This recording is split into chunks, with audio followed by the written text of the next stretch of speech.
Okay, 7 o'clock. You ready to go there? Okay, I'll call the meeting order. Okay, confirmations of the minutes.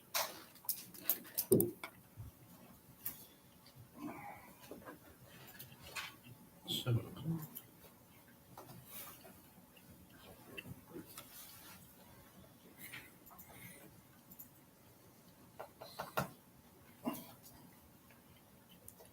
I'll make a motion be it resolved that the minutes of August 15th, 2023 regular meeting of council and the minutes of the September 7th, 2023 special meeting of council be approved as circulated and posted. Can I have a second? I'll second. Yep, Council Ross. Yep, anybody got any questions? Yes, call for the question. All in favor? Carried. Okay, next thing. Adoption of the agenda. There's one addition.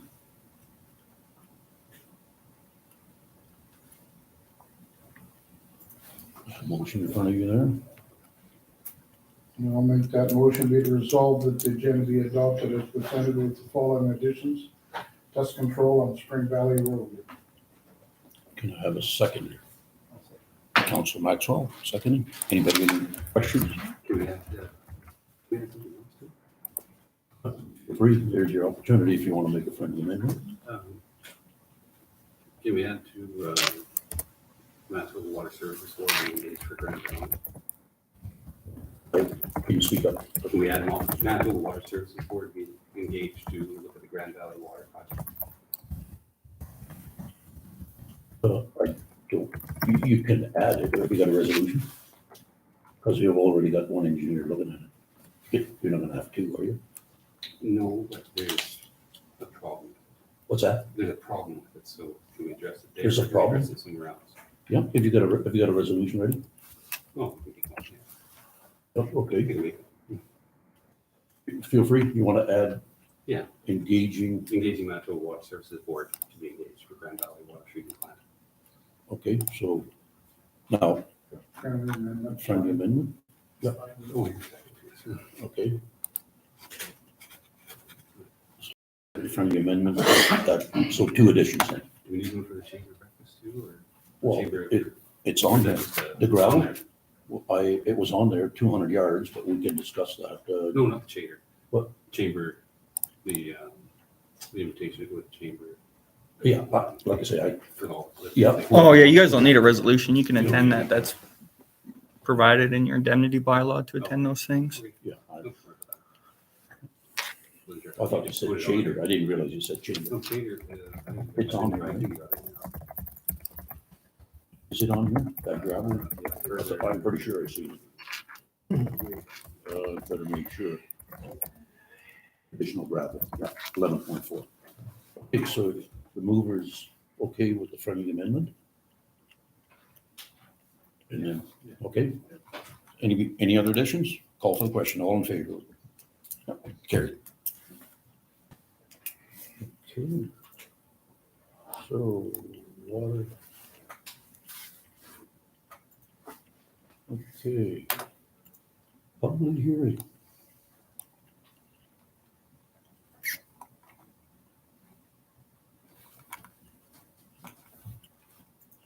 You ready?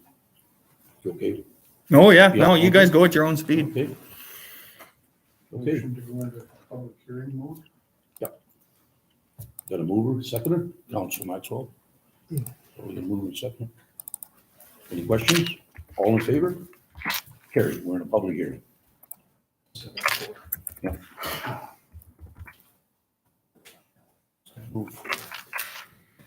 Okay.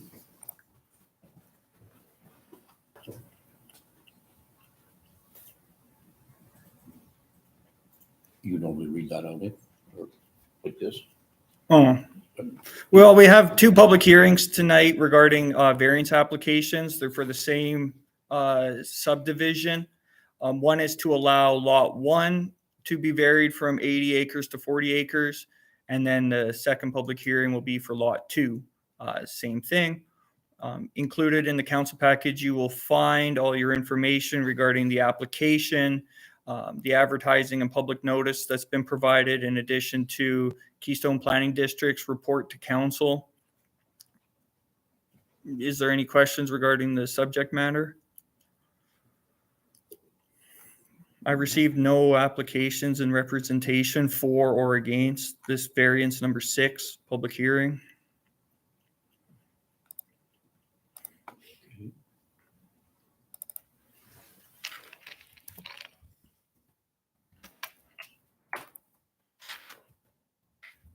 So is the applicant, like, do they come forward, seeing it's a public hearing? Only if they want to. Do the applicants want to? No. Okay. Does anybody else want to speak in favor of the variance? Speak in opposition? Anybody online? Is there nobody online? It has to be YouTube streamed. What's that? It's a YouTube stream, so there's no Oh. online chat. Oh, there isn't? Okay, I wasn't sure, because in the past, people have, Yeah, but we don't have a credit card, so Zoom cut us off. That's what I was thinking. when did this happen? Our credit card, it got cut No. in March. No, but when did Zoom cut us off? Oh, about like a couple days ago, by the looks of it. I logged on today and it said it wasn't available for any meeting longer than 40 minutes. Yeah, so if nobody wants to speak in favor, I guess we can have a motion to close the public hearing. Could I have a motion to, Close public hearing. yeah, Council Maxwell seconds it. All in favor?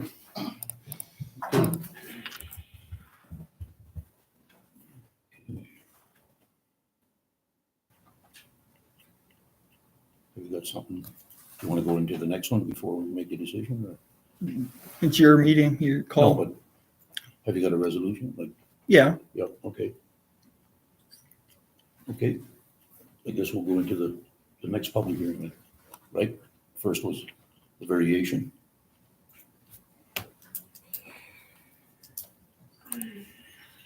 Okay. So 4.1.1 we're on, right? well, no, you want to go to 421 now. 4.2.1. Okay, Motion to go into public hearing mode. okay, I'll have a seconder. Councilor Grohan. Any questions? All in favor? Carried. Okay. You're gonna have to do your thing again. Well, you're kind of the chair, but sure. It's the same story of a variance. This is for lot 2 now in the image compared to lot 1. We're varying it from 80 acres to be varied down to 40 acres. Once again, no public representation for or against was received in advance of, and included in your council package, you will find all your information regarding the letter to council from Keystone Planning District, providing information on what's going on, and in addition to the public notice and advertising and landowners who've been contacted. Okay. Anybody in the audience wants to, I'll let the landowners speak first? No? Give you an opportunity there. No, we're fine with everything the way it is. so, Yeah. Yeah, as long as it goes through, we're fine. Okay. Anybody else that wants to speak in favor? Anybody who wants to speak in opposition? Or even make a comment? Huh? Nobody? Last call. Nobody? Okay, I'll have a motion to close the public hearing. Motion to close public hearing. Have a seconder? Council Maxwell? Any questions? All in favor? Carried. Okay. So now, what we discussed before, have you got something, can we make the decision later, or do you want to do it now about these? Well, it's your meeting, the chair. I have it tabled for like 413 to just immediately follow, but Okay, well, I don't have it on here. I mean, we've got the motion. but- I mean, table it. 413. Right there. Not to table, but that's the Oh, resolution. well, yeah, you didn't tell me you wanted to table public hearing stuff until Well, like that's, 10 minutes ago. so So, folks, what we're going to be a little bit different tonight moving forward. Public hearings is an opportunity, whether it's this one or other ones, is to give the public an opportunity to speak in favor or in opposition, and council sits back and listens. on numerous occasions, we've been advised, don't rush into making your decision until you absorb all the information, or council has an opportunity at a later date to sit down and see if we're satisfied with what's presented. Tonight is a little bit different. It's a fairly straightforward one. So moving forward, we've been advised by people that's been on council a lot longer than I have, never make a decision the night of the public hearing. Council, we've got another one coming up here shortly. Council needs to sit back, but just jot down any notes that might come out of a public hearing and sit down and discuss, collaborate, and then move forward with council decision. So we're not going to make a decision tonight, either in favor or reject this application. We're going to take our time and sit back, and if we're okay, I know there's a resolution in front of us here, but we're going to take our time and do it right, because the province looks at that as very, like, council needs to do their due diligence, do their homework, have input from the public, and we'll move forward. We'll make the decision at a later date, and we're not going to drag it out. We're going to do it very speedily. We're going to find out how many days we can elapse, and in this one, it's going to be fairly easy. So just to explain the public hearing process, into moving forward, we have to be transparent and to the public, and make the right decision and do it right for the public's sake. So we can't table it. I mean, we've heard the public hearing, but we'll table our decision. So I'll have a motion to a later date. You got something typed out there? Well, no, you just provided this information 3 minutes before the meeting. So when This- would I? This isn't new information, folks. What do you Public mean? hearings Most are- public hearings are followed by the resolution and decision. But it's your council to run, so we can accommodate it. We'll need a resolution for somebody to read it out. And Move to unfinished business. yes, at a later date. And we'll decide after the meeting when it's a good time for everybody to.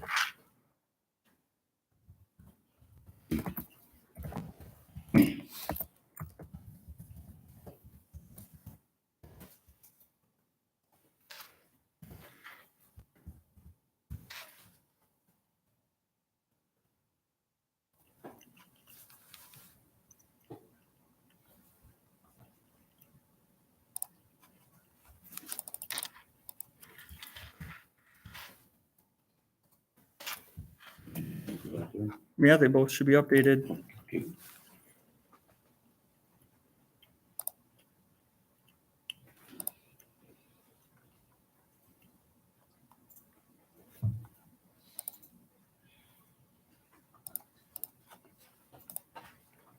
Can everybody see the resolution? Yeah.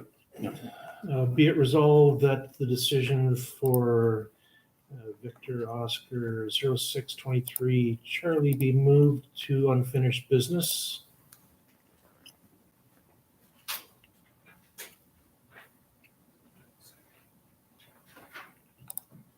What was that one again? Is it, you say Victor? I think that's the wrong one, right? No, he's spelling out variance order. Oh, variant, sorry, I thought Victor, so I'm sorry. Yeah, I'm sorry. Here's right. Okay, I'll have a seconder. Ed was. Ed, okay. Yep. Any questions? All in favor? Yeah. Opposed? Vote against it because being nobody through the public will be able to say anything after the fact in 2 days, 40 days, or whatever. There's no people here to say yes, they're in favor, or no against it. So Yeah, that's fine. You have a right, I just- Councillor Brown. feel this is fruitless Yeah. doing it another day. Okay, so any other questions, concerns? Okay, so you got the right for it. It wasn't a recorded vote, Yeah, so I it's know, just but, carried. yeah. Okay. Okay, on to the next one.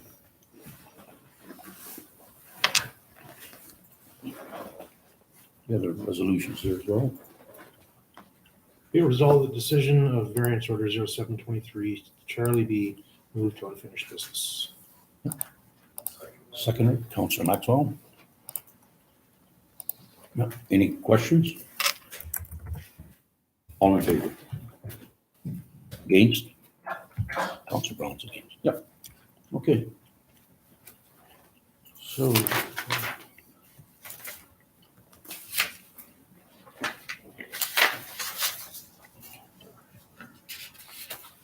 So we're on to The public hearing for Yep. the zoning bylaw Yep. amendment. which is numbered 1706, so that's 4.3. Yeah, so we got a resolution there to in front of you. I make a motion open public hearing for zoning bylaw amendment for bylaw number 17-06-2023. Second.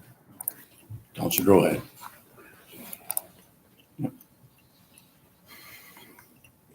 Any questions?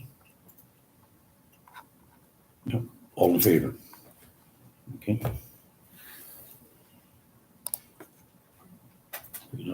So you want me to run this public Yep. meeting too then? Well, public hearing, normally the CEO reads out all the requirements.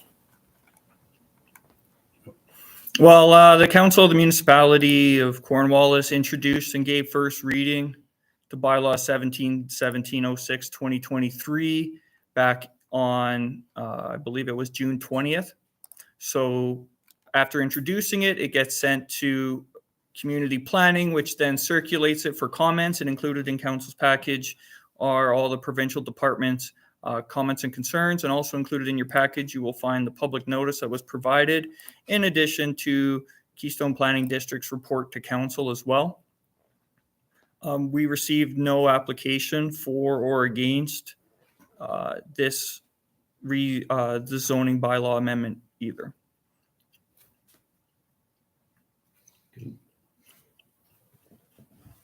So now we can open it up like we're in a public hearing, right? Mhm. Yeah. So anybody in the audience wants to speak in favor of this application? Anybody wants to speak against it? I'd like to ask a question. Can you come up front, introduce your name? This is the one regarding the rural residential from rural RR5 to RR2, correct? Yes. Okay. So you already had this situation last year when there was all that other activity along Curtis Road. Can you introduce yourself? The name Lynn will- Ford, Lynn Ford. and I believe at that time there was several times that there were people wanting to rezone and go down to the RR2. And because when that was initially subdivided, they were 10-acre parcels originally. And especially on the west side of Curtis Road, when that was developed, it was done on 10-acre parcels and it went down to 5. So you already have situations where you've got people living behind one another, so they're gonna have to share driveways all the time, which could be a problem with emergency equipment getting in there and that type of thing, buses turning around. So that was only allowed to go down to RR5. So now all of a sudden, just on the opposite side of the road, someone else wants to go from RR5 to RR2. So then all of a sudden, are you gonna have a trickle down effect where everyone on the opposite side of the road all decides they want to subdivide all their parcels again? So then all of a sudden, you've gone from maybe having 4 or 5 dwellings along there to 10 dwellings to now all of a sudden you've got 4 times as many. So you've got a lot more traffic on that road, and you've got the boarding stable at the end of the road. And I've talked to people over there already that already have issues with their water wells. They don't have as much water and the water is not as good as it was. So then all of a sudden you've got that many more people using your water, right? You've got lots more people on that road. So you've got lots of issues to think about there. And if you start doing that, then all of a sudden you look at places like Cottonwoods, Spruce Woods, where you've got various size lots there. There was already one instance last year where there was a place that subdivided their property from 5 to 2, and there wasn't a town hall meeting about it. And after the fact, there was some people that had never been approached about it, never asked what their opinion was, and that's been a developed area for a very long time. So people buy there for certain reasons. They expect it to stay either the 5 acres, 10 acres, whatever. So unless you're doing a town hall meeting and engaging all of the people that are there and giving them the opportunity to look at what's actually happening, I don't think you can really go ahead. That's my opinion. And I think with a lot of these people, they don't always understand when you send out some of these things what the impacts of them are. May not even understand what RR5s, RR2 is, right? So unless you've actually engaged everyone out there, and like especially with people like at the end of the road there, where they've got the boarding stable, I don't know. That's my opinion anyways. Like I said, I think it was already turned down on the other side last year, so I don't really think it's fair to go ahead and open up a can of worms on the other side of the road. Thanks, Lynn. Anybody else?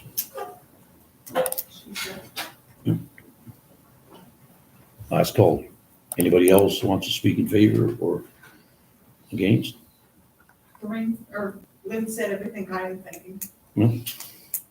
Okay, And included in council's package in the KPD report, Keystone Planning District did have one concern with this application. They cautioned council that approving this RR2 amendment in the RR5 zone could in the future open precedents in new applications of people wanting to rezone to RR2. that was a good report there. Okay, so nobody else from the audience has anything? I'll ask. Oh, come right. Please come up and introduce or mention, state your name, Yes, I'm Victor. and are you in favor or opposed? I'm in favor because I think down the road they have already a 2 acre parcel, right? That? Down the road we have already a 2 acre parcel. It's RR5, which would indicate Rempels, I think. that, yeah, that wasn't part of this subdivision though. Yes, but why is there actually 2 acres then? That was previous council made that decision, so just state what you have to say. We'll make notes and take it under advisement, and when we make our decision, we'll, I did the application a year ago, and my application was turned down. Some people were against it. They were living there. Now they sold their houses. So they're not there anymore. So why they were against it? Maybe the next people they sell again, who was against. And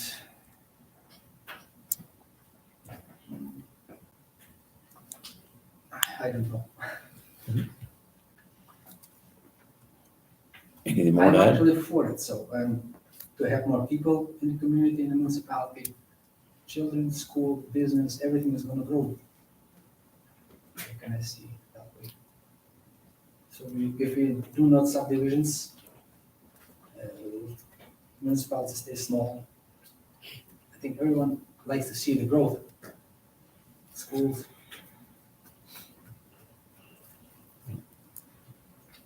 Anybody else might have a question for Victor? You get his name. He's the applicant, eh? No, the applicant Or is the- Boris and Lily. Victor. Got more to add, Victor? No. No? Okay. If I would know a little more English, maybe I could talk. No, that's fine. Yeah. We'll jot down some notes and we'll take that under advisement when council meets to make their decision. Come on up. Luxembourg. Huh? When the subdivision was first applied for, the subdivision was supposed to be 5 acres. And because of concern, I think the developer settled for 10. So it was 10 acres and so on.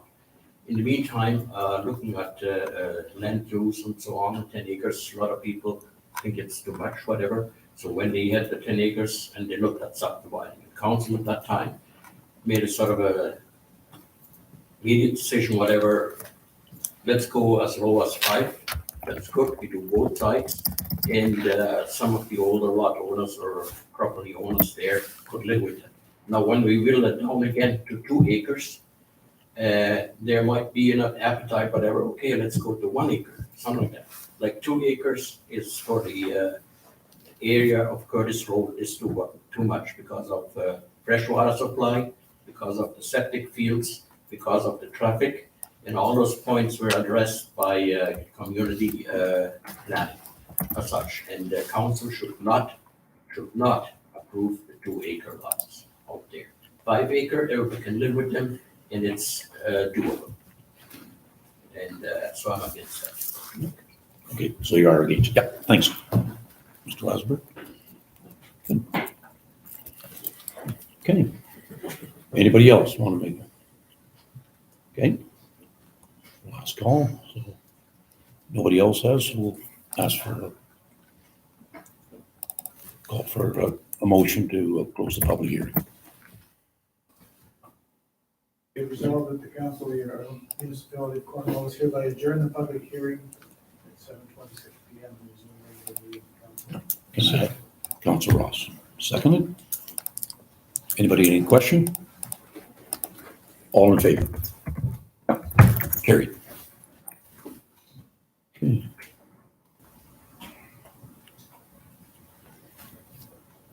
So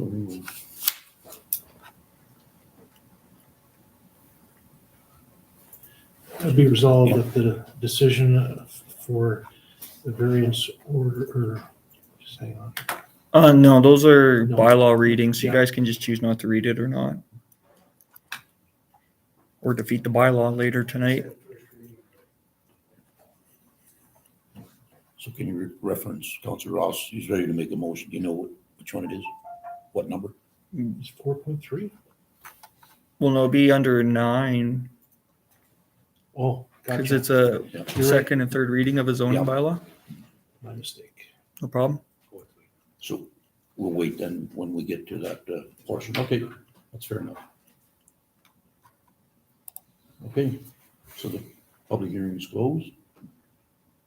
Moving on to hang on here. Number 5. Reports and committees.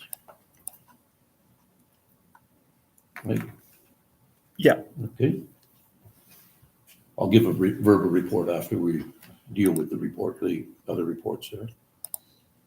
Be it resolved that the minutes of the Transportation Services Committee of August 14th, 2023, and the Legislative and Finance Committee of September 7th, 2023, and the verbal reports of committees included August 30th, 2023, joint planning meeting with the City of Brandon, and September 15th, 2023, AMM Western Caucus be received as presented.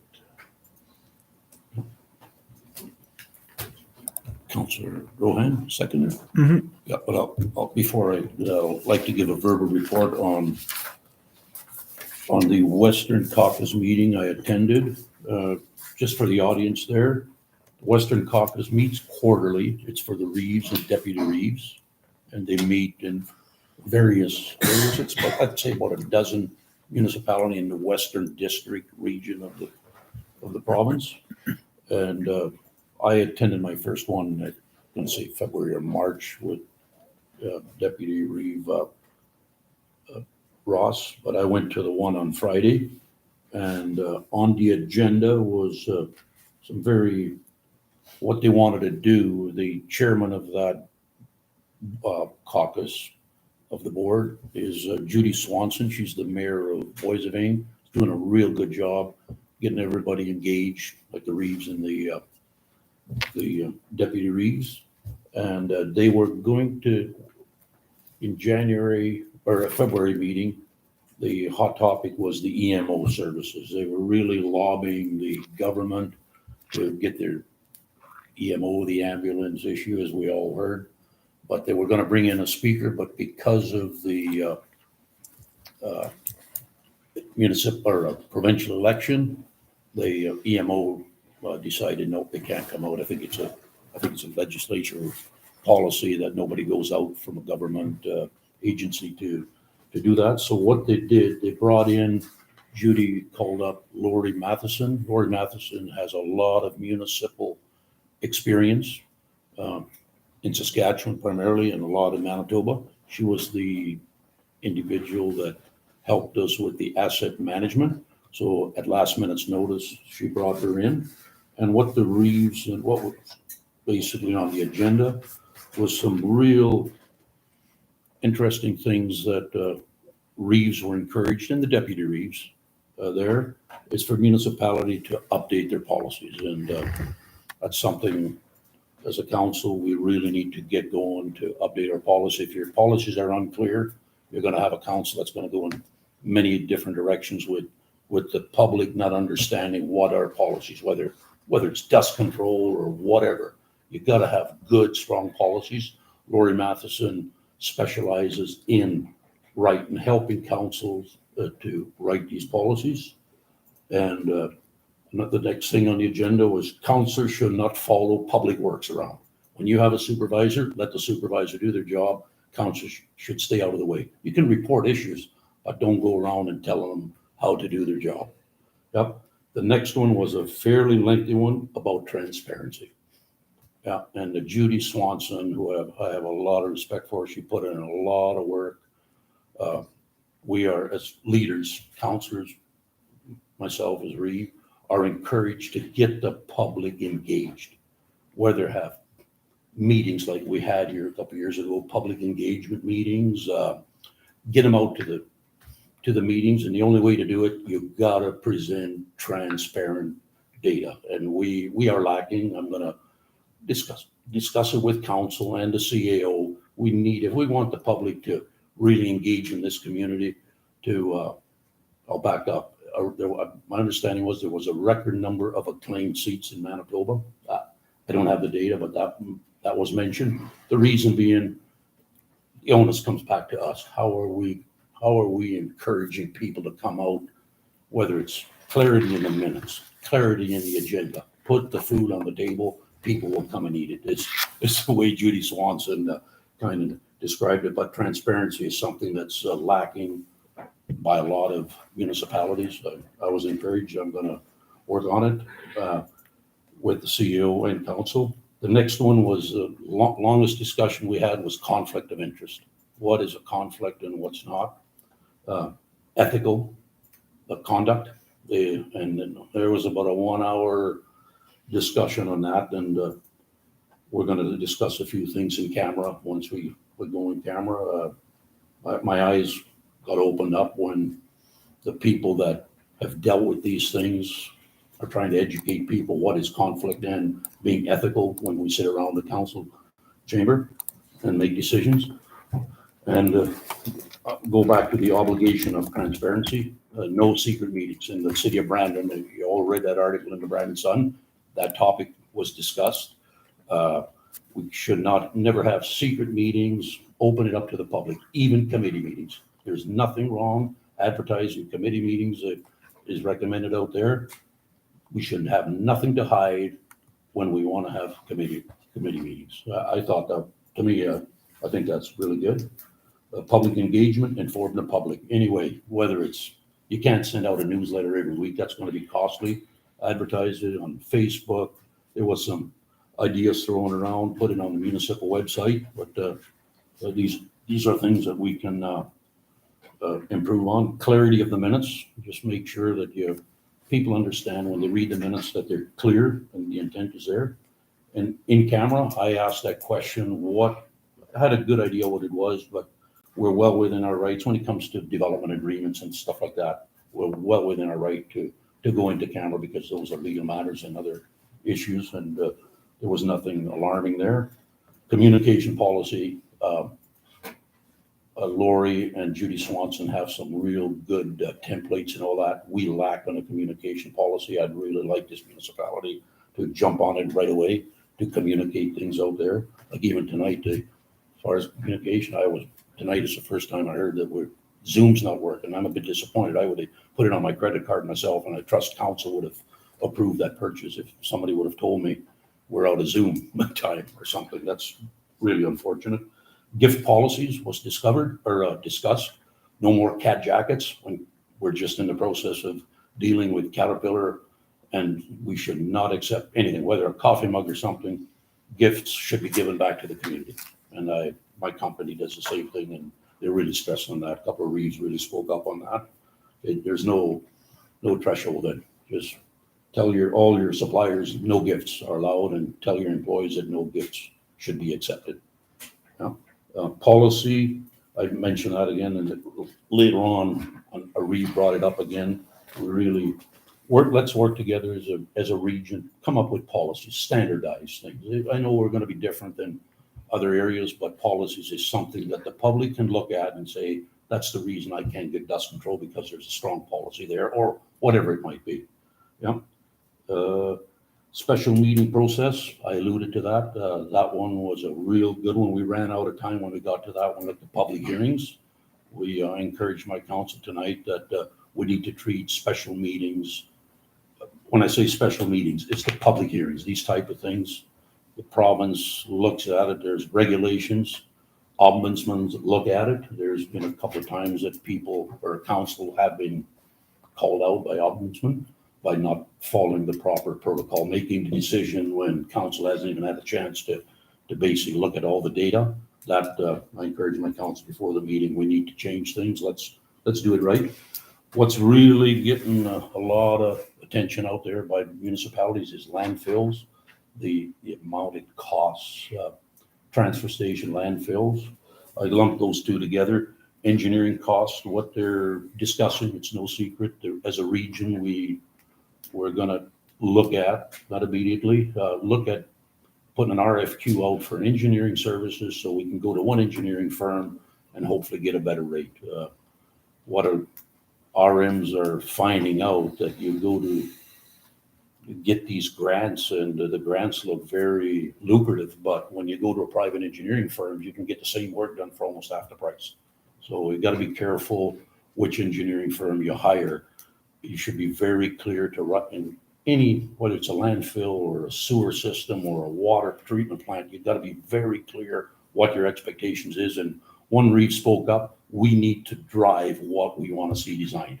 Don't let an engineer design it for you. He has to sign off on it, but you request, this is the way we want it done. I thought that was pretty neat. So I think at the next meeting, this conversation will escalate a little bit more. They're talking about forming a bit of a committee and get some engineering help. And because I think when you go in as a partnering and more people join it, it might be enough there to hire our own engineering firm when there's 12 or 15 municipalities involved in that. They're talking like a road, landfill, water, like anything, everything you touch now. There's so many regulations out there. You need an engineer to sign off it. And a lot of municipalities, in fact, when it came to landfill, one Reeve stood up saying people are starting to dig their own holes and start to bury their own junk. That's not what we want. We want to do it right when it comes to landfills and stuff like that. So I was really, really encouraged with that meeting. It was from 10 to 2, and we had to wrap it up quick, but Lori Matheson brought a lot of good things to a lot of these topics. She's, I believe she's coming on in to do some training for the CEO and from staff for the asset management.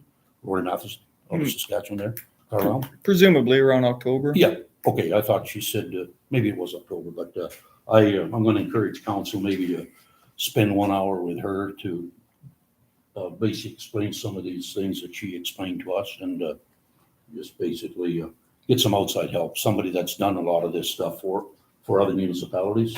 There's no use us scratching our head and trying to invent something new, and policies and things like that are out there already. So I thought that was very informative. So there's my verbal report. You want me to read the resolution again? Yep. Be it resolved that the minutes of the Transportation Services Committee of August 14, 2023, and the Legislation and Finance Committee of September 7, 2023, and the verbal reports of committees including August 30th, 2023, joint planning meeting with the City of Brandon, and September 15th, 2023, AMM Western Caucus be received as presented. So just the notes on the August 30th joint planning meeting is the City of Brandon and Keystone Planning District are going to want to set up a working group when it comes to the development plan updates. They also the city would like things to be more supportive between the municipal governments in a collaborative way that supports parties' visions for growth.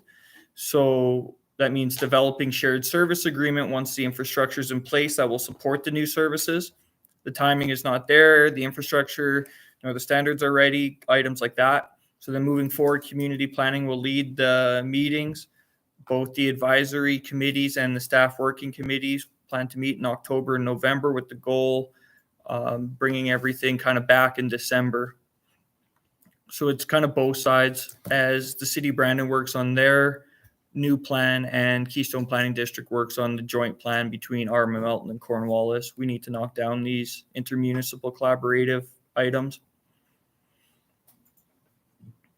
Jordan, can you give the rest of council, Shane and myself, or the new development plan, what stage you at? I know you. No, that's through Keystone Planning I District. know, but. Yeah, you two go to those meetings. No, but it was discussed that we're waiting on urban systems right now to finalize it. I just so our council is aware where it's at. I got a phone call just before the meeting. Where's it at? And I said, urban systems is putting the final touches on it of the Keystone Planning District, because this was Keystone Planning District initiated, or No, community planning did. or community planning in part with the Keystone Planning.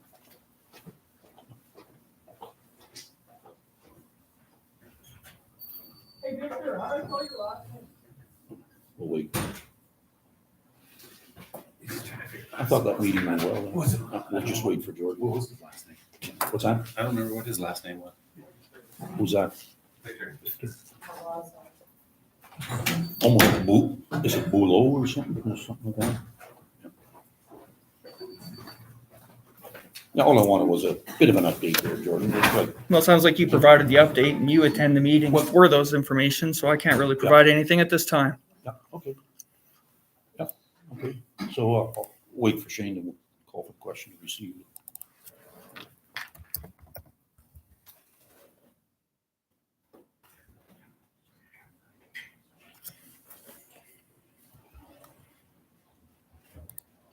Because we can't vote with one member gone.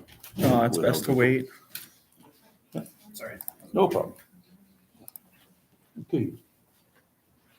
So, you got a mover? You got a second? Yeah, this is report of committees. Yeah. No, but we haven't voted on it. Report on committees to receive it, right? There's no second. I'll second. You got the second? Okay. Any other questions? All in favor? Okay. Carried. Okay. Communication. I'll make a motion, be it resolved that the following communications be received and filed. The 2024 emergency plan submission reminder, elections Manitoba, Greater Packer quote, Lake Clemente status as of August 31st, 2023. Spruce Woods Park, gopher removal quote, and Stantec DFA site reports. Councilor Grohan. Second. Any questions? I put just a question on the emergency plan. I know she's done a little bit later on, but have you got a plan there? Well, that information is in camera. That was the Yeah. point of it being in camera was Yeah, but I mean, we can discuss it here. this is the province reminding the 2024 emergency plan, yeah. And the information provided to Okay, you I got in a question. camera did indicate that she will schedule it to be completed. Okay, So but not the hiring and all that. It was just the Packer. That was not part of our grader quote. Like, I know it's just a quote. But do we need new Packers with the new graders that we approved at the last meeting? the ones we have are pretty run down. Did we have money in the budget? For No, No. Okay. that's why it's So- all just communication items. So you guys know what it's going to cost and plan for it next year. Yeah, okay, no, it was just something it's not a bad. Okay. Nobody else has any questions? I'll call for the question. All in favor? Carried. Okay, we're on accounts and finance.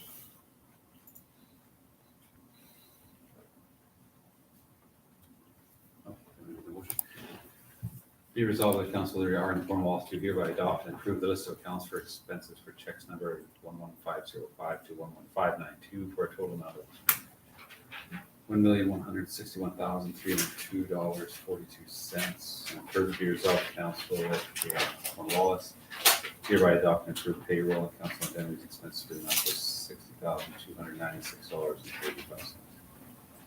Have a second. Councilor Maxwell. Okay. Anybody have any questions on I do, Mr. Chairperson. I realize that in the previous two council meetings, I voted in favor of the way that the information was presented. However, I thought it was due to the fact that our financial reporting was out of alignment or just wasn't working properly. In the interest of transparency, the bundled transactions for the July and August indemnities, what are we voting on there? Oh, I see what you mean. Yeah, it's always I can export out better reports then. This is just the fund release notifying the dollar amount. Because I just put it all in and then I add it all up to make up the resolution numbers. We in previous reports, they used to be itemized. And, I don't need to see names, just line 1 is this, line 2 is that type thing. For Okay. myself, but I'm thinking in terms of transparency for ratepayers when they see that, they'll want to see a breakdown. We don't give them financial when it comes to personnel information. They only get to see the list of accounts for approval. They don't get to see the pay runs for the employees. True. Yeah. I'm But for talking the indemnity though. Yeah, the indemnity, Mr. Councilor Ross, that used to be advertised, and for some reason we stopped. I'd like to see that go back a year, and you'll see how indemnity was reported. It showed whoever's on healthcare or CPP and all that. For the transparency, I think that should be reinstated. I don't know, we never changed the policy to take it off, so I don't know why that got changed.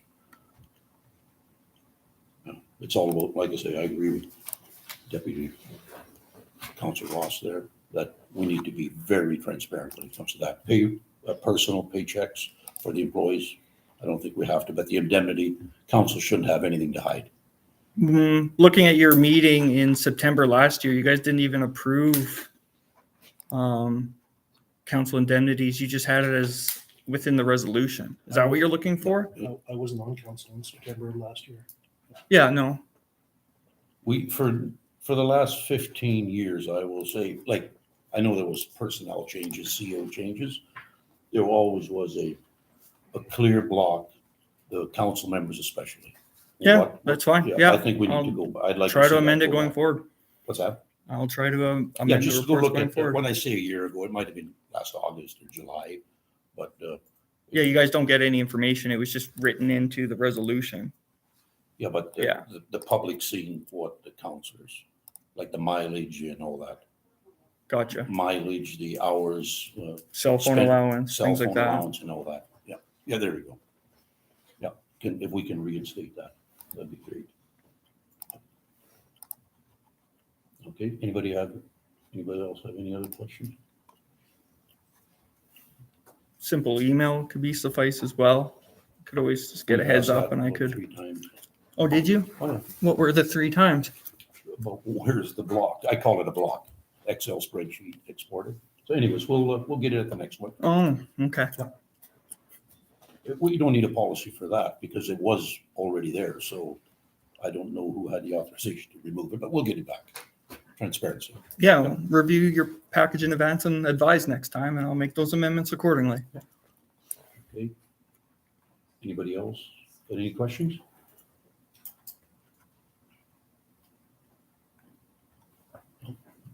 Okay, I'll call for a question. All in favor? Against? I'll vote against it because of the transparency. Yeah, the table. Then word out the resolution or Well, it doesn't matter. No, Yeah, we'll work. Again, Just read it. council packages go out in advance. You could just supply the information rather than doing it tonight, but that's Yeah, well- the way you guys want to run your meeting. No? Okay, on to the next resolution.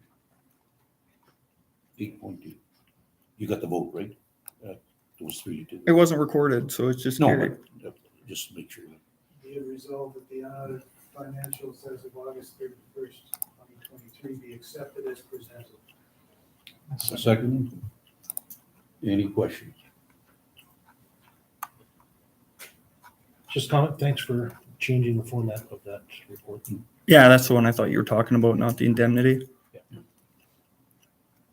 Okay, so we'll call for the question. All in favor? Okay. Okay, 8.3, before we, do you want to give them a bit of a history there, Jordan? Yeah, 8.3? we have check for review on the agenda. This is check 11-531. It was an invoice received by Four Seasons Mechanical. Their description says is they met with Sam to discuss issues, discussed with Sam about going on the rooftop and adding a separate unit. It all had to do with the preparation for trying to get this place a little cooler down. So presumably, since it's kind of all prepared, accounts payable processed it, but you asked for a council resolution to approve it individually. Yes, so what I did, just in the early stages, in May sometime, the CEO, No, these were hours dated April 4th. like April, early on in the spring, whenever the heat arrived, the office was unbearable, so I worked with the CEO to go and get 2 temporary or portable AC units for the 2 offices, trying to get the place workable. It was just like an oven in there. And it just happened that one day I was here, Four Seasons drives up, and there was multiple emails going back, and council received a couple of quotations, and I just happened to be here the one day. So they took me up on the roof. That meeting, there was not more than an hour spent explaining what the issue is, and he was talking the same language as the geothermal salesman last fall. We've got some major ducting issue. So what happened, this all happened in April. We basically, they emailed us 2 or 3 times, when are we proceeding? When are we proceeding? And I left that with the CEO and worked with a couple of other companies. Lockhart, I think, finally submitted a quotation or something and got the AC running. All of a sudden, this bill shows up, and when I signed the check, I immediately mentioned it to the CEO. I said, don't process that yet. Let's bring that before council. I didn't see the invoice in the back of all the hours. Like, I think there was not only one day, there was multiple days where they spent time to review the design. Well, we didn't tell them to review the design. I told them we were disappointed that for years, like this, they've been servicing these units and didn't tell us what the issue is. And there's some major design flaws up on top of the roof. So that's one of the reasons we went with another company, because they identified it right away. So that's why I told the CEO, informed Jordan, that I don't feel comfortable giving them 25, 59, 20, or else council agrees with it. You know, they had I think about 6 or 8 different line items on there, what they did, review the drawings and all that. I don't think that was necessary. So we're just looking for, I guess, administration looking for council's or approval here. So just wondering what your thoughts are. The check is signed, and I didn't see the invoice in the back there when I did sign it, but it's on hold. So how does council feel? That's the company that serviced it for a number of years, and now all of a sudden, they know that the problem was 75% solved. Now they're sending in a $2,500 invoice. You think there's some wiggle room to negotiate, Jordan? Have you tried or no? Like, I'm just wondering. No, well, No? I just took the invoice and the check and Yeah. supplied it to council for consideration so they can read what Four Seasons put together as their description for justification of the invoice. I don't really understand all these hours. Yeah. Like, they, if they made a visit here to Cornwallis office, that's 11 times in Yeah. the month of April. Exactly. I only seen him once. Do it. And that's, Councilor Brown, that's exactly what I said. I says, I only met him with for an hour. Yeah, there was emails exchanged, but we didn't give him authorization and They were here 6 hours in the fifth, but where were they hiding? they didn't fix it. It says 3 hours. That's one of the reasons I put a hold on it.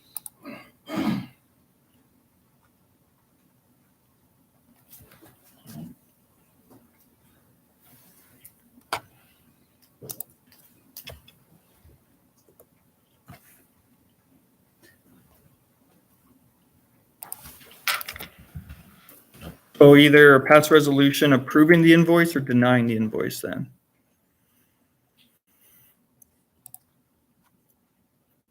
Well, can we, I'll make a motion to deny the. To deny. invoice And, Request further. for the CAO to get further information to, if they're only here for an hour or okay, two that, with you. that's all I they seen. should be paying for. Actually, we had two other companies here. We had Daryl here from Blue Star. I'll second and Lockhart. So however you have it written up, Jordan. Yeah, if you refresh it, you'd see it. Yes.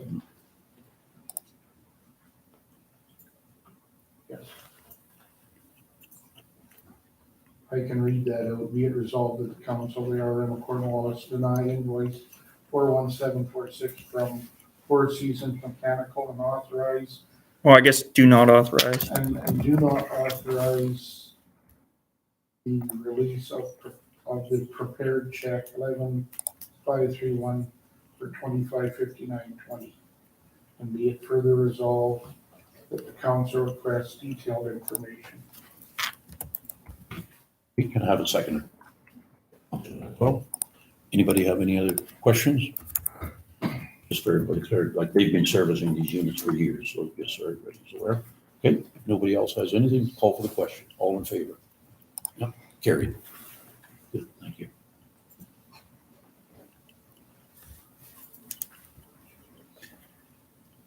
Moving on to credit cards.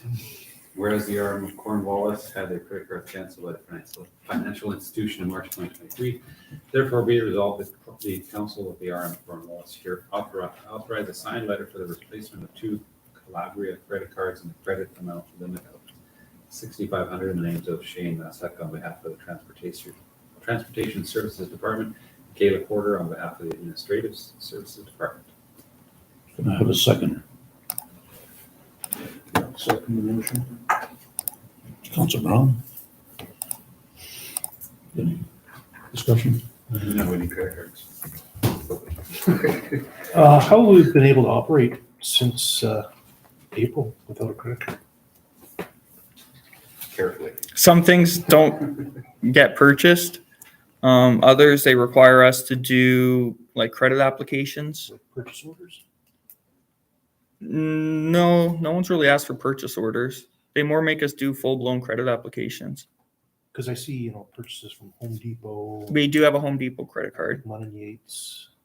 We're allowed, those places allow the RM to charge. Other places don't allow the RM to charge. Not all places are accepting of government in general as a provincial employee. I know firsthand that that's true. Some will take a credit card, some just won't. It's just the way it is. I'm not gonna support it for a couple of reasons, folks.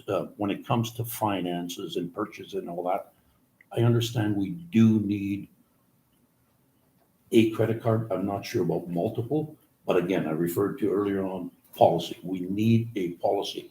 A public works supervisor, $6,500 credit limit. What are we gonna buy for $6,500? That should be almost like a purchase order or a purchase requisition or something. The office staff, I do believe we need a credit card for items like AllNet for the Zoom or something like that. But with the light that's been going on, and that was a part of the discussion too, the financial situation up in, the RM of Gilbert Plains. We gotta be very careful. If we don't have any policies or dual signature set up before we go apply for these, I would personally, I'd like us to see or table it and come up with a policy. How are we going to, and what are we gonna purchase here with a credit card? Because part of that process will be, when that statement comes in, we need a detailed, that'll be part of the policy, a detailed, what did you purchase? It just too loosely, we're basically saying to, With the public works supervisor being out of work for half the year, yeah, would it make more sense than to just have Kayla Porter making the purchases for him? We're just replacing the existing credit cards. You guys could change whatever you'd like as well. Because she's the We one who- always had two, like one used to be in the name of the former Public Works foreman. Each card is 6,500, that's 6,500 in total. Under the account of the Arma Cornwallis. okay, so, okay. So we got one card, or two cards. One would be in Kayla Porter and one in the Public Works, Shane Michelle, right? Yeah. Is it $6,500 each card or $6,500 total? It seems like 6,500 total for the account of the rural municipality of Cornwallis. Can we get This clarity would on that? be paid off every month? Well, historically, we would like to improve on that, yeah. Do you know what the interest rate is for those cards? Horrible. Probably 23, 24%, I'm not sure. Well, Home Depot Credit Services is 28.8. That's Okay. what I'm saying. I'm gonna recommend to council with, being it's money purchase, I do believe we do need a card, but we need to identify what are we going to use it for. Like, Can I make a friendly amendment to it? That we have one credit card under KLAP and 6,500, and then we should have all of a double system. Same as the card I'm carrying in my back pocket. Which is the way the province does it, so that there's nobody able to cheat and go get something well, illegally. we heard it from the municipal back in December, I believe, or early January, from MNP. She was very adamant. She says, even in your credit cards, make sure you have policies or a process in place where minimum 2 or 3 people check it. That's what we need here. I'm all for, I think we need a credit card. We need to be careful what we put on a credit card. And that's what the policy should state. We do have No, we got no policy. we have no credit card policy. It would just fall under the purchasing and procurement. So, for example, somebody could go buy 2 sets of tires on a credit card. That's not the intent. That's what we need to spell out in the policy. Yeah. You don't want to buy I mean, credit. add an amendment that the CAO can, or the, sorry, Calabria credit union can limit what gets purchased on. No, you can't. They can't. Yeah, they Yeah. can. No. Yeah, they can. No, we are the decision maker. We No, need no, to specify. they limit what's on the card. Like tires or coffee or something? Certain things you can't go to, like I can't go to certain businesses and use my card, period. It just can't happen. So, like, actually, somebody made a comment, we've been running for what, 6, 8 months without one, why can't we get a policy in place? And then, once the policy in place, and we adopt a policy, then we'll get the credit cards. It's just to protect the public. In the interim, Mr. Chairperson, at minimum, I would like to see Zoom back, so I think we need something Yeah. right away. But can we scale it up, over time? It's like one credit card at a lower amount. like, wow. Yeah, for now, just to get Just to be that safe. one We need service one. missing that we're missing right now. And then that'll give us time to, look at this policy that we want to create. Yeah, that's reasonable. Like, what's new to me, I'm not sure about Council Brown, but I was not aware that Public Works had a previous credit card. Because I never signed any checks. Well, because the check would have been payable to Calabria Credit Union. Yeah, You'd see the statement, which would be the summary of both cards use for that month combined. I was not aware that, I thought it was the CEO, like administration and the Reeve. Because I was asked if I want a card, I said, nope, keep it. Like, for one thing, the office always had a credit card. If you have to do rooms for a convention in Winnipeg, Yeah, we couldn't even do that without a credit card. So, my opinion, I would say, get the ball rolling, and we can do a bylaw or policy to fit what's there in front of us. Like 2 credit cards for the public works.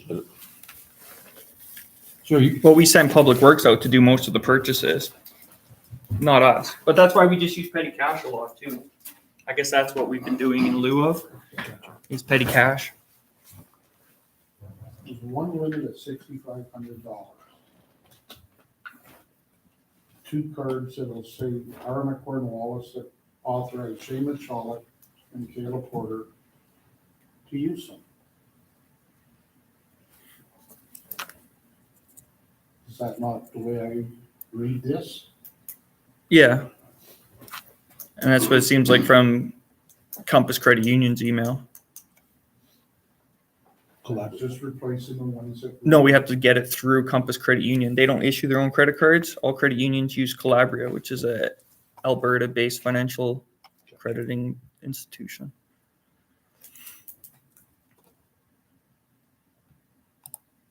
This will take time also, will it not? To try and. Well, yeah, we're government. Everything takes time. so, next purchase is the convention in November? we don't need it for them We because don't- it's here in we Brandon. There's need no, it, but, so that's why I say um, there's no hotel rooms. but you still would need a credit card to do, early bird registration and all that, right? I'm going to just try to get them to bill by check Okay. and then pay by check, or bill by invoice and The, pay by check. when I did speak with the Reeve of the RN of Gilbert Plains, he highly recommended pay everything by check, if wherever is possible. Yeah, he says, that's one sound advice he gave me when I reached out, what can I do as a Reeve to make sure it doesn't happen in our municipality? And it happened to him when he was deputy. He did recommend, I do see the need for a credit card. Yep. There are some services that you just can't Yep. pay for with a check, and Zoom is a prime Yep. example. A lot of hotels don't direct bill, they don't invoice, they don't PO. It's credit card. That was just the amount that was there before, correct, Jordan? Yeah. That was previous. But you guys can set it at whatever amount you want.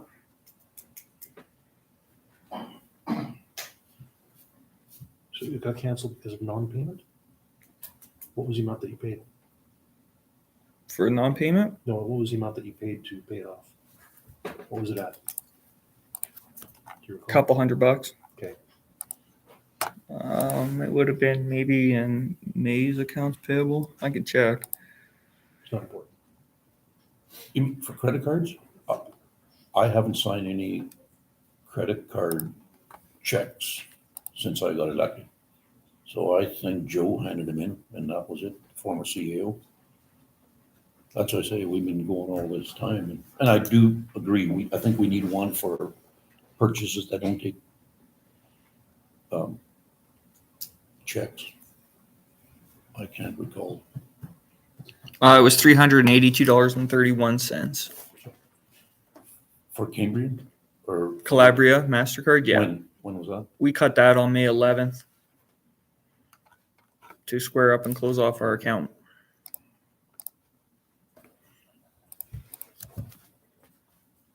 Oh, to close the account, okay, yeah, but there was no purchases, eh? No, Yeah. not since, I think it was like a Brandon ad or something was what it was. It's up to you folks, I mean, do we need a policy then, or like, That's gonna come after as a result of this. So you want me to change it to 2,500? I'm okay with the amount. We've got a seconder and a mover and a seconder. Call for the question. For the 6,500, as is. Okay, no more questions. All in favor? Against? I'll vote against because from everything I've learned on these transactions, you gotta be so careful. I'm okay with the policy. Okay, moving on.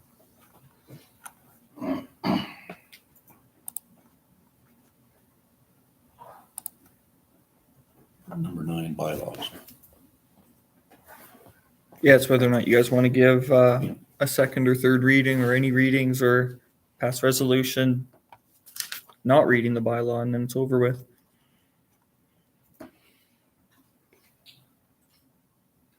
I'll make a motion to not do a second reading. Councilor Rohan? Any questions? All in favor? Carry. Okay.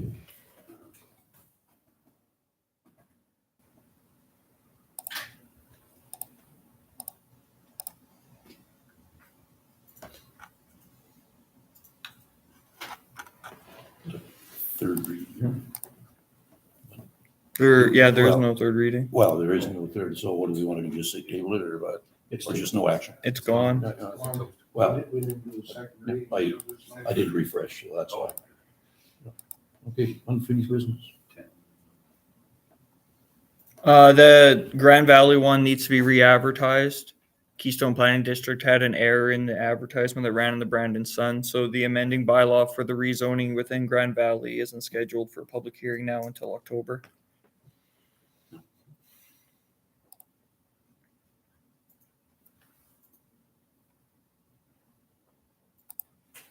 Okay, so we don't even need an action. Okay. There are no actions for either unfinished business items tonight. Now, you got something on the ORV, everything's still, I was in contact with Mr. Finley today, and we are gonna be having our meeting very shortly. okay. Okay, under general business.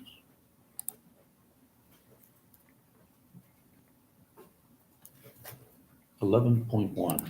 I'll make the motion be resolved that the Council of the RM of Cornwallis set the 2024 Board of Revision date for November 21st, 2023 at 7:15 PM and authorize the CAO to advertise as per public notice requirements with an appeal deadline date for the 2024 Annual Board of Revision as of November 6th, 2023.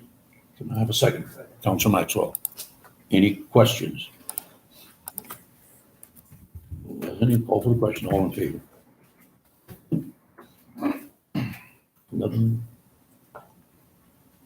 11.2. The resolution is there. Be it resolved that the council of the Rural Municipality of Cornwall is hereby authorize an open call for all grant requests for the 2024 operation year. I'll second the motion. Any questions? All in favor? Carry. Okay.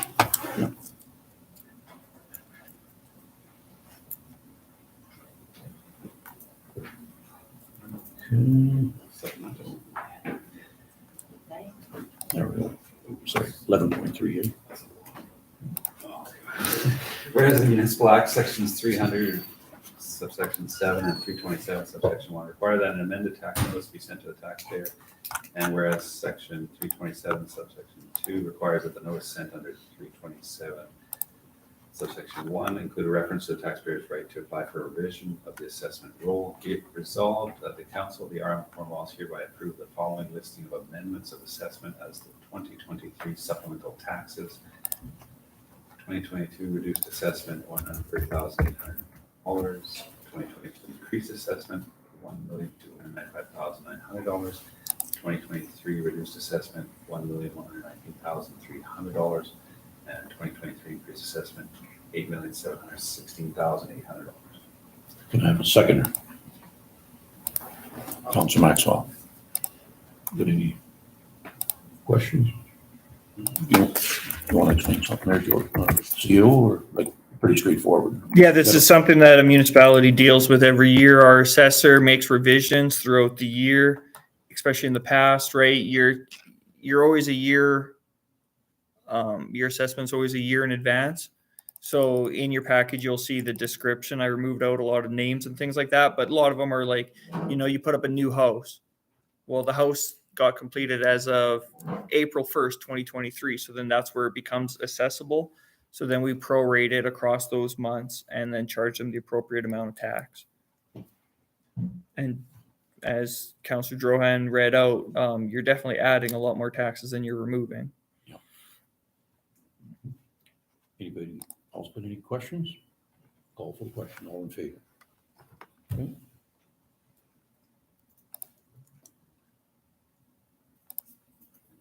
Okay, we're on to 11.4. I'll just, on that additional graveling, just give council heads up. In April, when we adopted the gravel map for the entire municipality, I did put the request in because the construction of the main sewer lines was just starting in Chater, and I recommended the CO, which they followed, don't gravel Chater or Dustin Road because there's a lot of heavy equipment out there.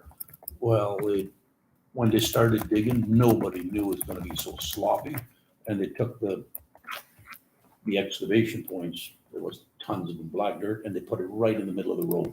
They scraped it up as best as they could. During our project meetings, they requested, the contractor, Carl Moffat, requested that if we could send our grader down and scoop it up, and he could take it out to his surplus pile out there where they're filling in a low lot because they brought in sand and fill stone to replace it. But it started raining and the black dirt stayed on the road. And the old part of Chater is just a mess when it rains, and people are getting pretty ticked off. There's been at least one email that we all seen from a resident out there. And yeah, I said no gravel and Chater, but I think it's time, and I'm not suggesting a full-blown gravel. I think I'd like Public Works to go out there, assess, and at least cover the areas that are where the black dirt is still present, even as of the last couple of rains there. It's just tracking, and I would highly recommend Public Works. We don't need the high clay content on the roads. I think just a base 5 to 7%, I think would be adequate. I think it's cheaper. All you're wanting to do is cover the black dirt, and we don't need a full-blown gravel job. It's coming close to snow just to cover the black dirt. So if a contractor has cheaper gravel than the 20, 30, 40% clay, we don't need the clay out in Chater. I was gonna recommend that in the spring anyways, but well, that was the reason. At the end of the day, a lot of people are texting me, when are we gonna get gravel? And I said, it's on the agenda, so I don't know how far to. Maybe the contractor should pay for some gravel. What's that? Is there an obligation for him to restore Yeah. to as good Well- or better than it was? Well, the grounds, yes, I'm not sure about the roads, but the thing is that it tracked all over. He requested for us to go windrow it, and he's got his huff out there, but I brought it to council's attention, and it didn't want to do it. So at the end of the day, I think the contractor was fair enough to scrape it, and it was raining while it was contracting, and it just carried all over. One thing that even the engineering firm, they couldn't believe how the water table got so high and sloppy. Some of the holes were just gigantic. In fact, I'm fixing one in front of my place right now with my own money. I can't wait till next year. So it was pretty messy, but it's repaired. All the excavation on the municipal right of way is complete. So I think that's being requested here is just to cover up or gravel the streets in Chater. And just so everybody knows, the last 2 years, no gravel went in Chater. So it looks like Public Works figures 200 yards is enough. What's your budget look like? You got 200 yards here, right? Yeah. Yeah, I trust their judgment. I mean, I have no idea.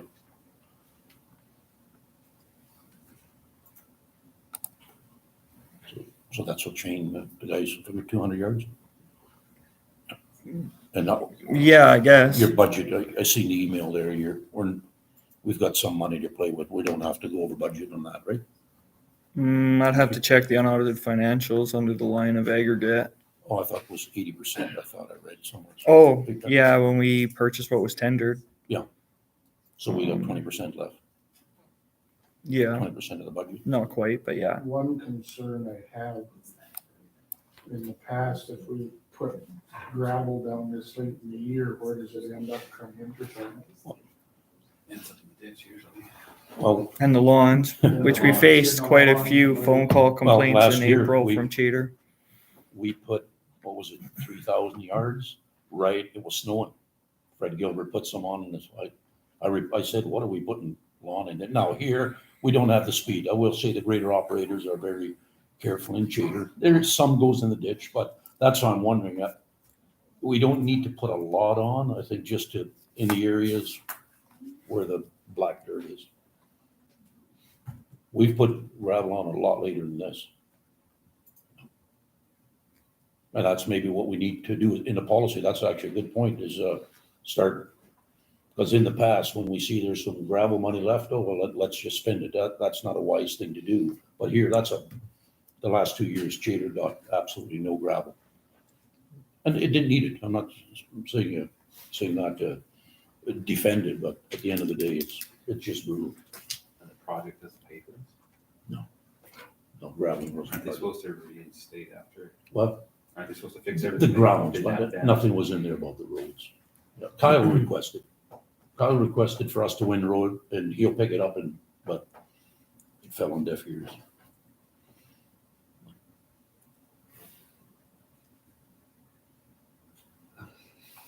There isn't even a mover yet for this Well, I'm resolution. just giving everybody the heads up why we need gravel.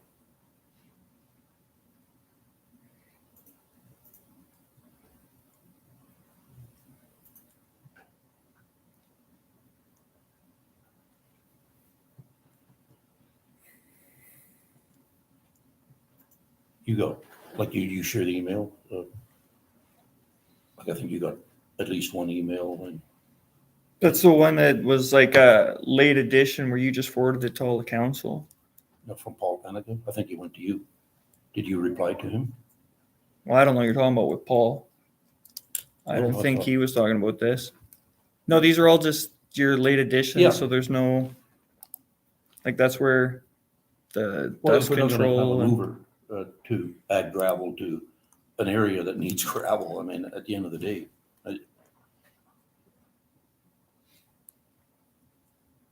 So you had Public Works out there and they that's Public Works felt 200 yards would do. I asked for a number. I said, And what they kind gave of, it to you. yeah, they said 200 yards. Okay. So obviously, we gotta rely on their expertise.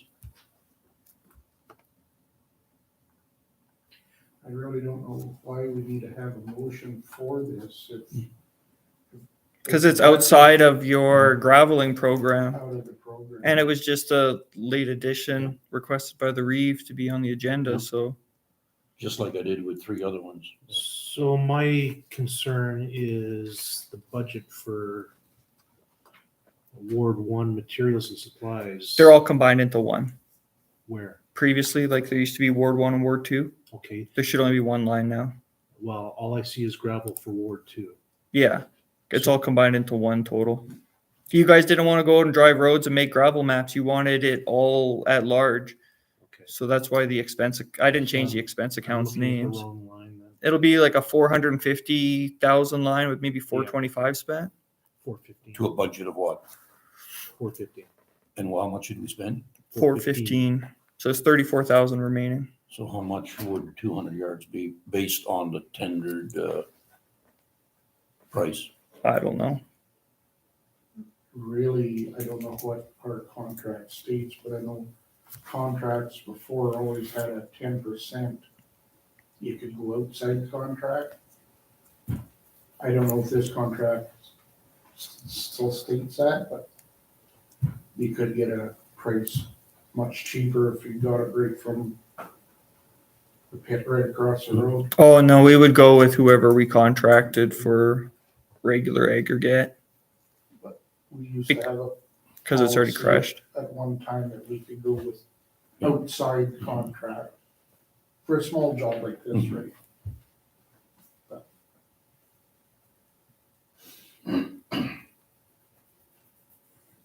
Was it 20? I think it was around $20 a yard, eh? Yeah, $21 a yard. Yeah, so 21 by, so 4,500 approximately. And you got what? 35,000 left?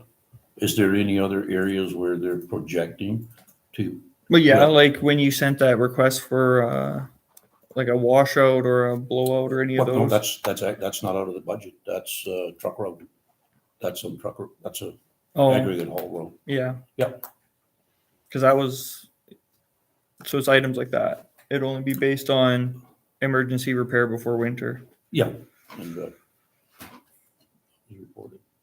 But that does not come out of the 450 though. That's out of the aggregate haul road. Yeah, if it's a haul road, it goes to Yeah. that haul road. Same with the dust Ag control haul. later on. Which is already over budget The aggregate? Really? by,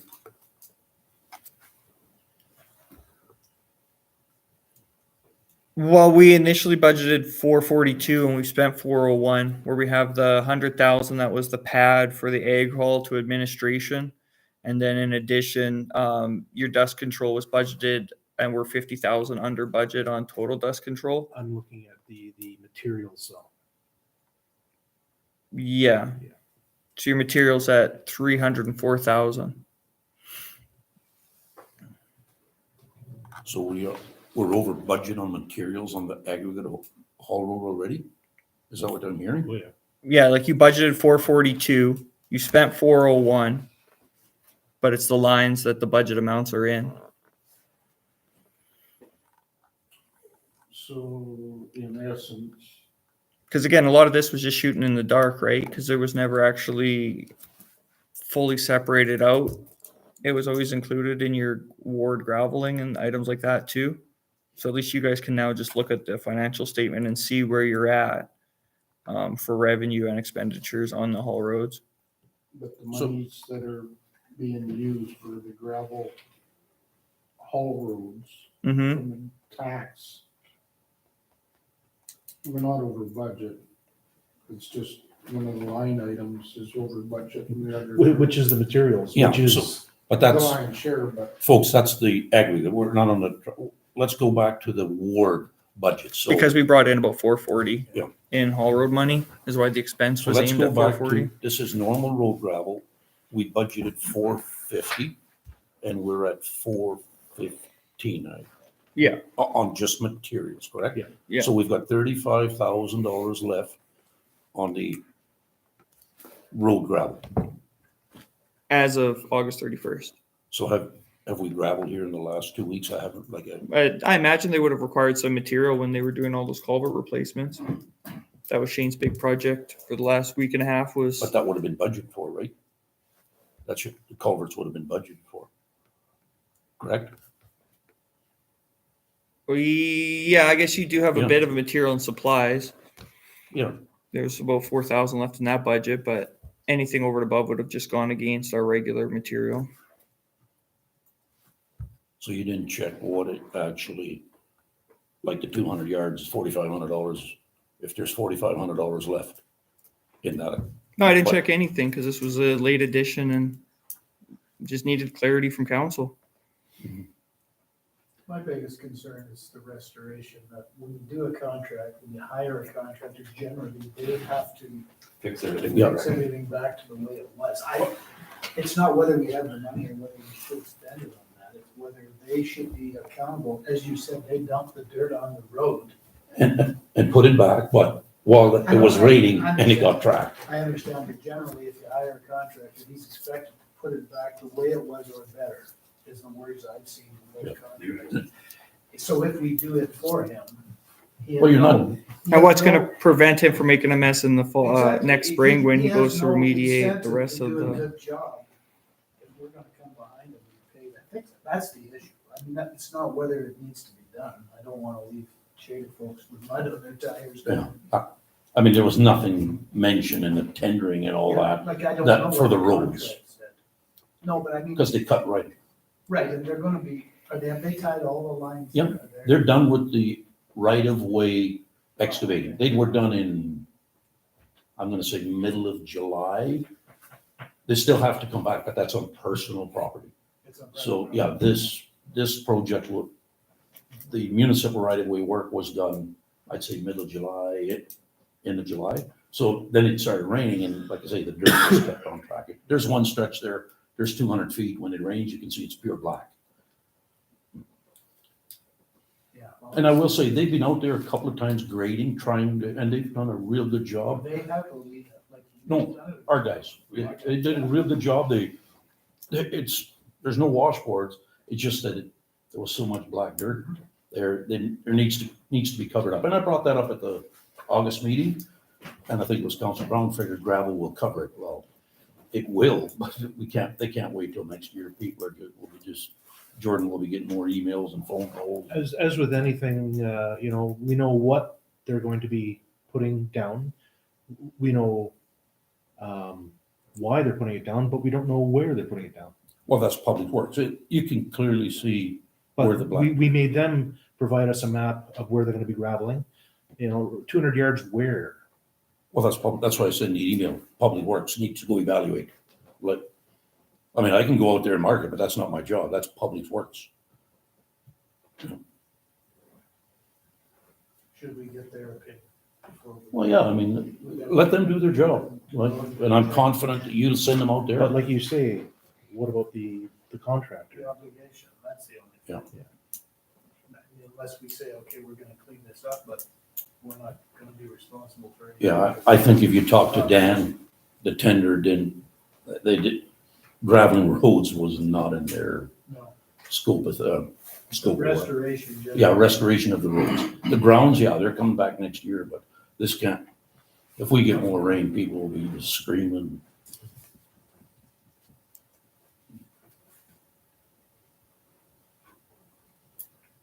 Okay, if there's no action, I'll just tell them to email Jordan, like, no more, no use calling me or something. It's disappointing. I mean, you got a mess out there and we can't cover it up. That's fine. Okay, moving on, no action.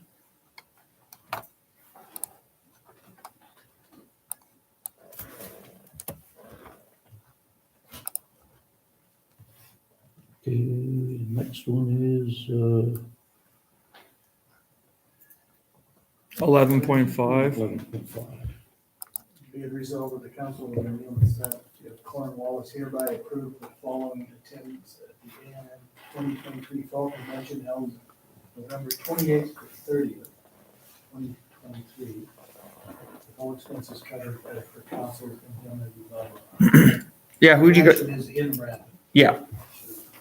I didn't know what you guys wanted to do, if everyone was going, one person, everything in between.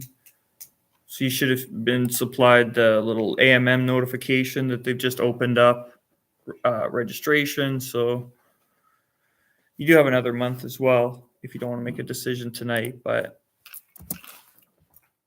here it is. Is everybody planning on going to the meetings? Brandon, Yeah. I- Why don't you just open it up? All council accounts? members, Yeah. plus the CAO. I'll have a motion here if somebody wants to make it. We have resolved that the council there in Cornwallis hereby approve the Ed, following. He already made it. I had You a- seconded I guess I bring. Well, he just wanted to know, in all fairness, council, who all? So we're saying all of council and the CEOs. Can I have a seconder? Okay, Councilor Brown is a seconder. So now we've got all of council and the CEO. Anybody have any questions? I think we should mention it's in Brandon in the resolution. I think other than that. Okay. What's that? But it's in Brandon. Yeah. When you're ready. Call for the question. Anybody have any other question? All in favor? Carry. Okay.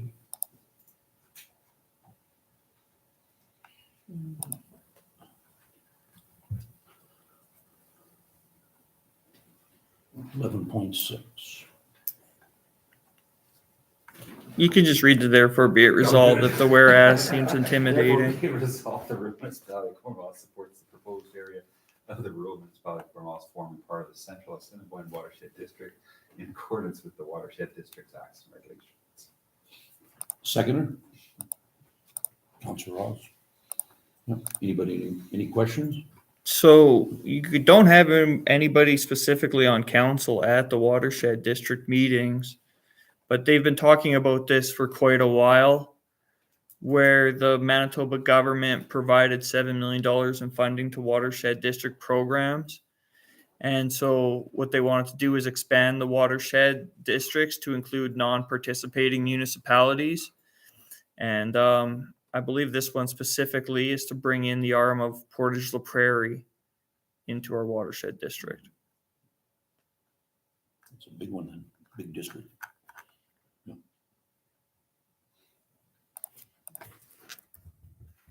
Anybody have any other questions? We were and always have been part of this. Well, of the district, of the Assiniboine.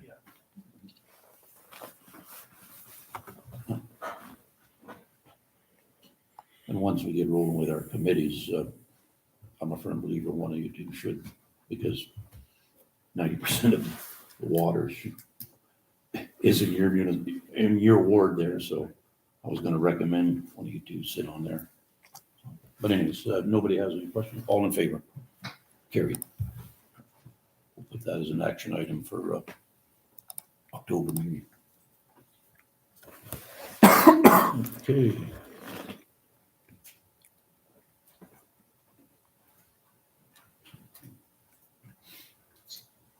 Now that dust control on Conrad, I got the email, I forwarded, I'm just giving everybody a heads up, and the reason I asked them to put it on there is, I got the email sent to me, so I just forwarded. He's putting on an agenda, we can discuss it at the next meeting. That's where a policy for dust control would solve all these phone calls and whatever. We need a good dust control policy, so the rules are set for administration. And like I told him, I can't make any promises to this gentleman, so I just thought I'd give council, a request came to me, so I don't think that wasn't part of the original dust control map, so would you mind? Sending him a copy of our dust control policy or what? Yes, dust control policy, and that we will, because Conrad, I don't think he's on there, or where he's living, and just explaining to him that council didn't, whatever council wants to decide here tonight. Do you feel it merits dust control if a ratepayer requests it, or? Not at 2 minutes to October. Yeah. I mean, the email, in all fairness, came in August, Where so is just Conrad? Conrad. I know Shire, down yeah. there, but Okay. It's right near me. Roads are gonna be covered in snow right Yeah. away. But I mean, the email came, so within minutes, I forwarded the CO to put it on the agenda to discuss, so I'm a firm believer, let's discuss it, so I don't make the Okay, decision so by are we myself. discussing without a motion? Yeah, oh, just, All right, so, we do have a policy then, like, I mean, we obviously must, because we use traffic counters at a different location to see whether they're qualified or not, so we must have a policy of some kind. Yeah. It's been revised many times over and been around for at least since 2000, Our 2001. bylaw and policy committee that we have will- Yeah, can, exactly, yeah, But I think sharing it would probably be the right thing to do. that's administration sharing. But the policy. dust control policy is more about the applicant has to pay for application. Yeah. He does not seem to be volunteering payment for this And I application. guess we Just a know what reminder. happens. Yeah. So. He no said, action he said he anyway. used to get it for free and That's not what I read. Yeah, he said that. it would have been resurfaced and It is late in the year, I agree, like for dust control. Yeah. So CEO will forward them so no action on that one. 11.8. Be resolved that the Council of the RM of Cornwallis approve financial analyst Kayla Porter's admission into the Certificate of Manitoba Municipal Administration Program and enrollment in the Municipal Administration course through the University of Manitoba. Have a seconder? I will second that motion. Council Maxwell. Any questions? All in My- favor? Oh, I'm sorry. My question, my concern is, has the employee completed their probationary period? No, When will they complete their probationary period? we were gonna have it set for December 31st. But this gets her into municipal administration, which is the most fundamental, fully understanding. This is about policies, bylaws, things like that. And Sabrina at Keystone Planning District has actually taken this course. And so it would be beneficial for Kayla to have somebody else taking the same course as her in the office at the same time. Because we also incentivize their hiring with the completion of the course. Now, I understand what you mean, probationary periods. But this is to get her in and going and enrolled. And My internet's not working, so I'm not able to see any costs with this. it's in the attachment. Yeah, I'm trying to open it. It's not. Oh. That's a good question, Terry. At that conference there on Friday there, that question came up, enrolling all, like your employees, encourage them to enroll. Yes, it's gonna cost us money, but at the rate CEOs are moving around, those municipalities stuck with very little experience, so I kind of lit a fire under me. The quicker we can get our employees enrolled, it's gonna cost us money. Get them up to speed. Could I maybe suggest a friendly amendment then, that if she doesn't complete the program That's or moves on. it moves on, that she pay the municipality back? I don't know if that's in compliance with your guys' HR policy. I'd have to review that and get back to you. I don't really know of too many policies in place that would allow for a recovery of costs incurred. Usually with employees, there's two options, right? They either get the municipality to pay for the course and then they just go and do it, or they pay for it themselves and then the municipality can complete upon reimburse upon completion. The thing with Kayla is that she kind of felt that $900 fee was a little steep to try to swallow Sure. all at once under Sure. short notice, I understand. because we tried getting her in and then we were told she was full.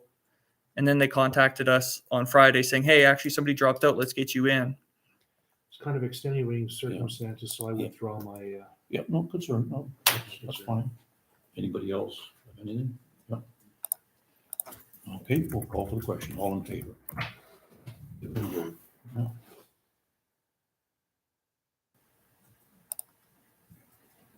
Okay. 11.9. So we spoke about this very briefly, about the municipal service delivery improvement program. We kind of discussed that it could be used to evaluate core operating service of transportation services on haul roads, where you bring in the province of Manitoba under their approved list of contractors, and they basically work out a service delivery improvement program. And then there was discussions about either using it kind of for Lake Clemente or the haul roads. I don't really know how Lake Clemente would be really a service delivery improvement, whereas you guys clearly have this on the go all the time of your service delivery of haul roads. And I don't think that's going to go anywhere anytime soon.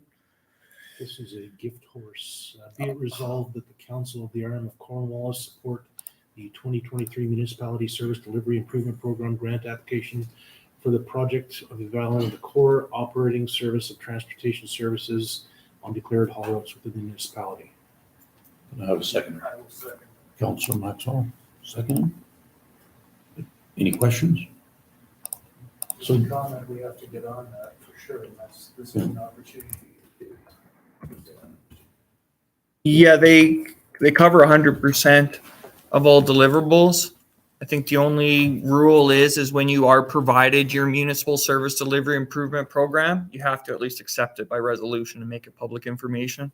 Whether or not you act on it, that's always council's discretion. But yeah, so the province picks up the third-party consultant bill. We just provide them the information. They review, make recommendations, and a lot of it is based on return on investment and service delivery improvement. So this year, having the general ledger expense accounts for the expenses of haul roads clearly indicated, that's going to make things a little easier too. They're going to want other years of data as well, but at least this kind of gets them off and rolling onto a start. So at the end of the day, it's not costing us anything. Just time. Yeah. Okay. Any other questions? All in favor? Carried. Okay. 11.10. See my email there? Bit of a mix-up last year.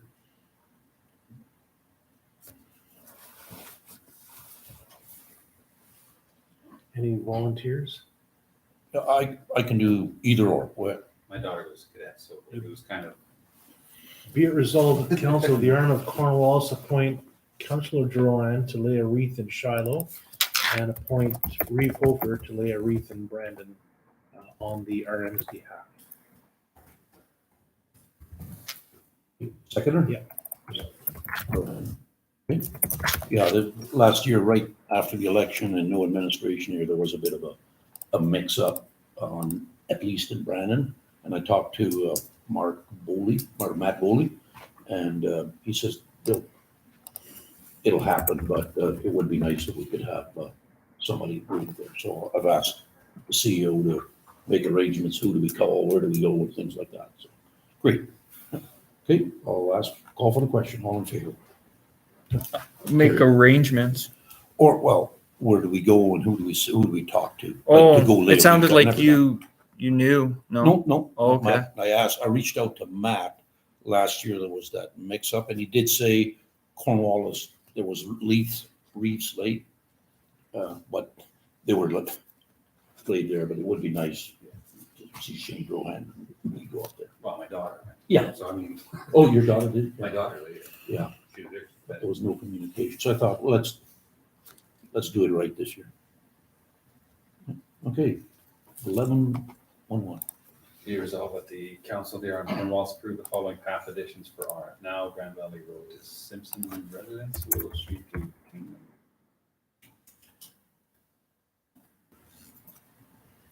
Okay, second, Second.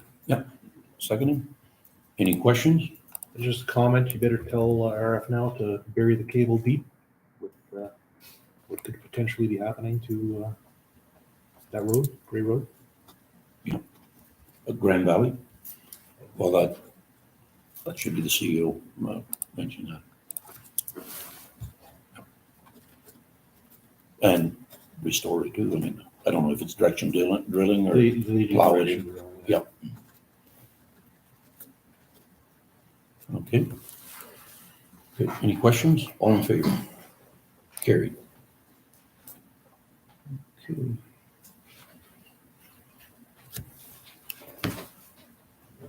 Dust control. Okay, I'll just give a little bit of a brief thing. I guess Wayne Arthur. I don't think I've ever met Wayne, wouldn't see him.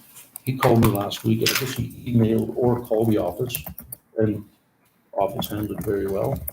He lives off Spring Valley Road, which is an aggregate haul road.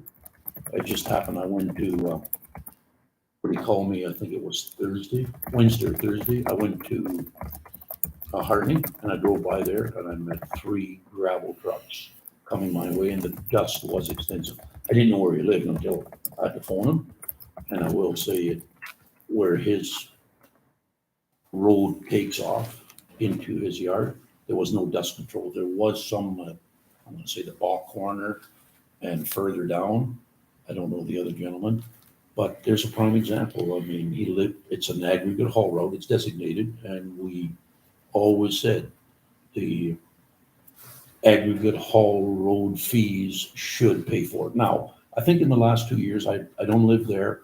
I don't know how much gravel has gone past 344 to number 10 highway. I don't know. I don't police it.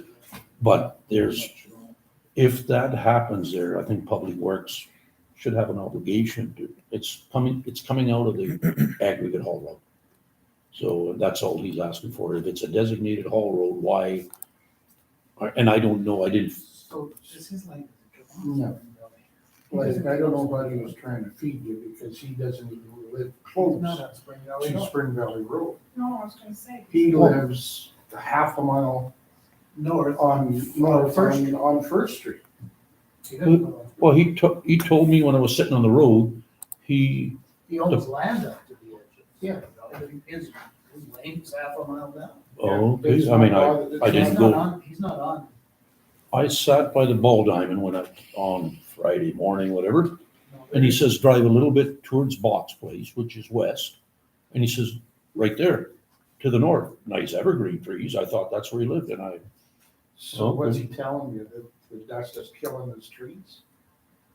but no, That's he's, what I heard, oh, yeah, the story is, and the dust isn't killing his trees. I think yeah, and either diseased or they've got no, what he told worms. me is, we've got a policy, was very aware of the aggregate policy. And I would say there has been a lot of hauling on that stretch. Yeah. Just now. They're hauling to 349.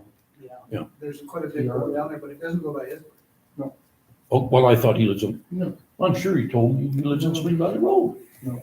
Okay, so We should like I maybe said, check the map. That's well, why as soon as I got the asked. phone call, I forwarded to Jordan and said, just let Public Works deal with He it. has a son-in-law and daughter that live on Spring Valley Road.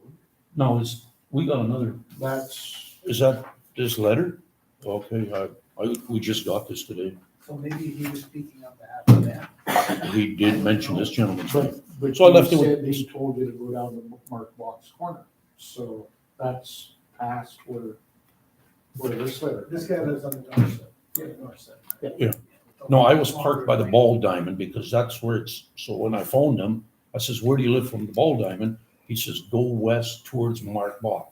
It's the first entrance to the north by those evergreens, and I assumed that's where he lives, guys. So anyways, That's not where he is. so you don't think it merits, I'm not dust saying control? that. I'm not saying it may merit dust control, that stretch. It depends where we're speaking of. that entrance where the nice evergreen trees are is what he led me to believe. That's where he's talking about. That's his guy. That's his gentleman. And he's not complaining about dust control, he's complaining about speed. Well, so who owns the property? Mr. Well, we Just what I just, said, it's a son-in-law and Wayne Arthur's daughter. we just talked about dust control on Conrad Road and with it being 2 minutes to October here, we're not gonna do. No, but this is but they're hauling. There's a lot of gravel. Hauling rate. Yeah, they're hauling big time. I met 3 trucks within 5 minutes, Terry. This is an aggregate Stretch haul from road. 340 to number Yeah. 10, right? But if it hasn't been done before, Well, he told me, again, he told me it was done in the past. The people that live on Spring Valley Road normally get dust control from the Hall Road. Yep. Fund. Always used to be down at Hargrave's Corner where Wayne Wakefield lived. There's Coolings. Bach. Balk, I think, one of the bakers at the Ball Diamond, that close house there. And maybe here, I'm not sure, but Well, that one should be done for the rest. Like when he talked to me on Friday, he doesn't want the whole mile. He just would like it right at the That's intersection. not his yard. What's that? That's not his yard. Okay. No, he's- Well, regardless of the yard though, like it's the Yeah. intent of aggregate. The trucks are big and they were kicking up a lot of dust, so I'm Yeah, just, no question. Yeah. They're moving that right now. Usually they don't. but on that that's right. stretch, Yeah, it's circumstances that vary. the thing I would say is find out where. Yeah, find out what this. Yeah. exact location. He needs to, like I'm done with the situation. He needs to give it to Shane and say, Shane, go right ahead. You just paid your buddies at Brandon IT like $1,000 for a So Wi-Fi booster. I would say that that resolution should be just changed to direct Public Works to investigate potential safety. You make the resolution because I just explained what the phone call I got on Friday morning.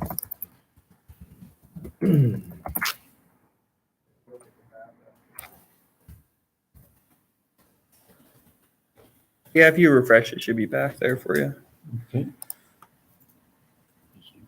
Give us a second here. Keep it vague, and then we can figure it out from there.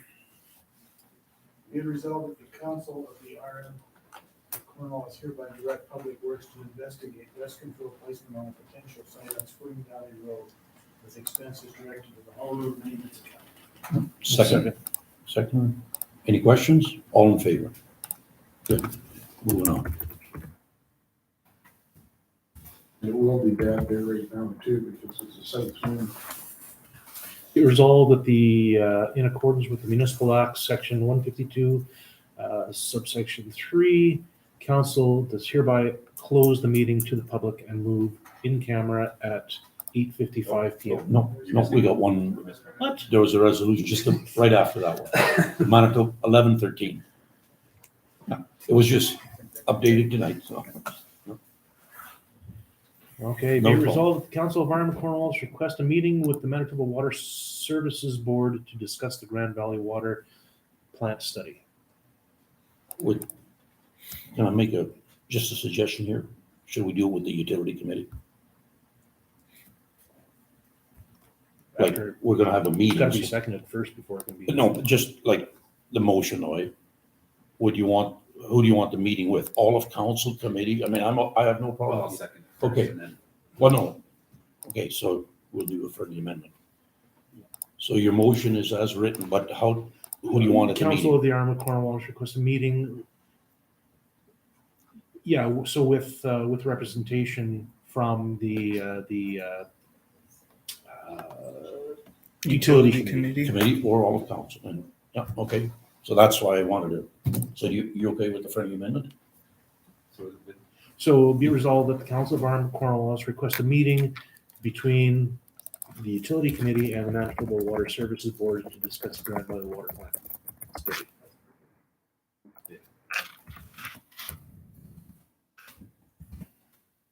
You okay with that? Second, okay. Anybody have a question? Yeah, I just got a question for CAO. Were you able to reach out to, because we've got Dan Burns engaged here, or he's gonna give us some information from Paula or Water Service Board, the information that Donna. Yeah, that was immediately provided to him the Oh, next good. day. You did find it? Kirk Good. provided it for me. Good, yeah. Kirk kept Right on. his information. Okay. Awesome, okay. All in favor? All in favor. All right, so Dan has that now? Presumably, but he never responds to emails and things like that. So Well, but you emailed it to him, huh? Yeah. Yeah, good. Be it resolved that in accordance with the Municipal Act, Section 152, subsection 3, council hereby close the meeting to the public and move in camera at 8:58 PM. Seconder. Council Maxwell. All in favor? Okay. Okay, we're in camera. Yeah. Thanks for coming, ladies.